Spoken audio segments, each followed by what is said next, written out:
There's a price to pay when our commander-in-chief deploys a plan of capitulation and appeasement to China, Iran, Russia, and don't forget the cartels controlling the southern border. The harsh reality is that our enemies have never been bolder. They have absolutely no respect for Joe Biden. Biden's Democrats are increasingly out of touch with reality and even more with basic decency for that matter. Cheering on Hamas terrorists as they butcher innocent Israelis? But that's not even the worst part.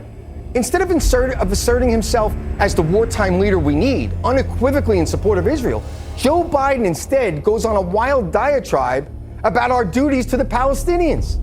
Every call to defend Israel, he waters down with some wishy-washy garbage about our moral duties to the people who overwhelmingly elected Hamas and are even today denying Israel's right to exist with their genocidal chants. And what's worse? What's the solution to all this madness? It's unclear, and we don't really know. There is a very clear solution, though. It's actually a no-brainer, I think you would agree. How about we borrow a page from Donald Trump's playbook? Call a spade and go after the real enemy here, because it's not Hamas. It's not Hezbollah. It's certainly not extremist MAGA Republicans. It's Iran. Pick up where President Trump left off. Sanction the hell out of these genocidal ayatollahs right back into the Stone Age. And then this conflict ends. How about putting America first for once and rip out this threat once and for all right at its core? You're going to hear that our system is broken.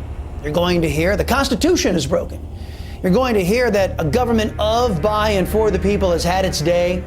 And instead, you're going to hear that we have to turn over our lives to a cabal of 535 politicians and unelected deep state operatives that they all created, who will henceforth tell you and your family what to do, how much money you can keep, and the freedoms which you are allowed to exercise. So Joe Biden, the leader of the Democrat Party, leaps to the defense of Hamas, saying, hey, he would never accuse them of intentionally bombing a Palestinian hospital. And then Joe Biden encourages the Hamas killers to learn to shoot straight so they can more accurately kill Jews. Now, if the picture I just painted makes it seem like our government is dominated by crazy, selfish, anti-Western elements, that's because it is.